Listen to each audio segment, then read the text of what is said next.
Welcome to the Transitions Daily podcast. Transitions Daily is an online recovery group that offers a daily distribution of popular recovery resources accompanied by a secret Facebook group for discussion.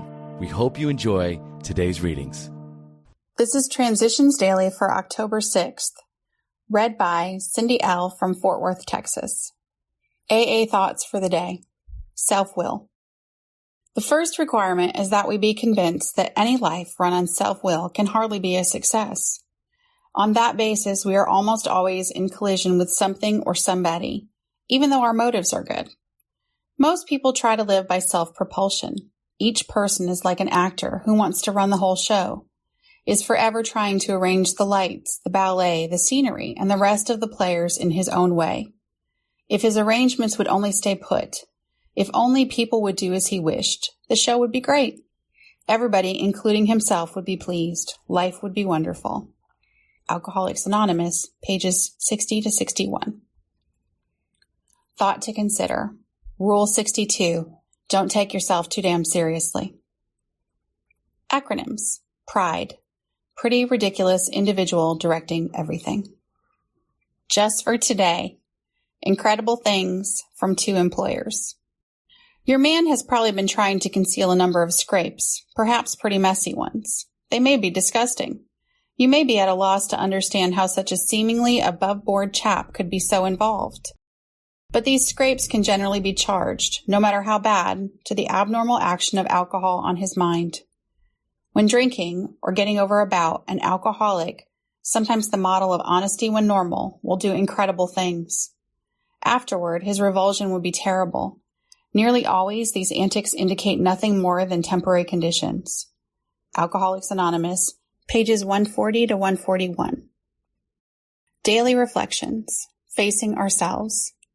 And Fear says, You Dare Not Look. 12 Steps and 12 Traditions, page 49. How often I avoided a task in my drinking days just because it appeared so large. Is it any wonder, even if I have been sober for some time, that I will act that same way when faced with what appears to be a monumental job, such as a searching and fearless moral inventory of myself? What I discover after I have arrived at the other side, when my inventory is completed, is that the illusion was greater than the reality. The fear of facing myself kept me at a standstill, and until I became willing to put pencil to paper, I was arresting my growth based on an intangible. As Bill sees it. The fine art of alibis. The majority of AA members have suffered severely from self-justification during their drinking days. For most of us, self-justification was the maker of excuses for drinking and for all kinds of crazy and damaging conduct. We had made the invention of alibis a fine art. We had to drink because times were hard, or times were good. We had to drink because at home we were smothered with love or got none at all.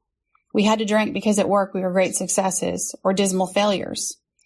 We had to drink because our nation had won a war or lost a peace, and so it went on ad infinitum. To see how our own erratic emotions victimized us often took a long time. Where other people were concerned, we had to drop the word blame from our speech and thought. 12 and 12, pages 46 to 47. Big Book quote. We know that while the alcoholic keeps away from the drink, as he may do for months or years, he reacts much like other men. We are equally positive that once he takes any alcohol whatever into his system, something happens, both in the bodily and mental sense, which makes it virtually impossible for him to stop. The experience of any alcoholic will abundantly confirm this.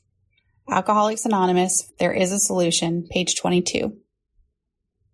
24 hours a day. AA thought for the day. Is it my desire to be a big shot in AA? Do I always want to be up front in the limelight? Do I feel that nobody else can do as good a job as I can? Or am I willing to take a seat in the back row once in a while and let somebody else carry the ball? Part of the effectiveness of any AA group is the development of new members to carry on, to take over from the older members. Am I reluctant to give up authority? Do I try to carry the load for the whole group? If so, I am not being fair to the newer members. Do I realize that no one person is essential? Do I know that AA could carry on without me if it had to? Meditation for the day. The unseen God can help to make us truly grateful and humble. Since we cannot see God, we must believe in him without seeing. What we can see clearly is the change in a human being when he sincerely asks God for the strength to change. We should cling to faith in God and in his power to change our faith in God and in his power to change our ways. Our faith in all unseen God will be rewarded by a useful and serviceable life. God will not fail to show us the way we should live, when in real gratitude and true humility we turn to him. Prayer for the day. I pray that I may believe that God can change me. I pray that I may be always willing to be changed for the better. Hazelden Foundation, P.O. Box 176, Center City, Minnesota, 55012. I'm Cindy L., and I'm an alcoholic. We hope you enjoyed today's readings. You can also receive Transitions Daily via email and discuss today's readings in our secret Facebook group. So for more information, go to dailyaaemails.com today. Other than the 24 hours a day reading, unless otherwise specified, all quotes copyright Alcoholics Anonymous World Services, Inc., 1952 through 2001.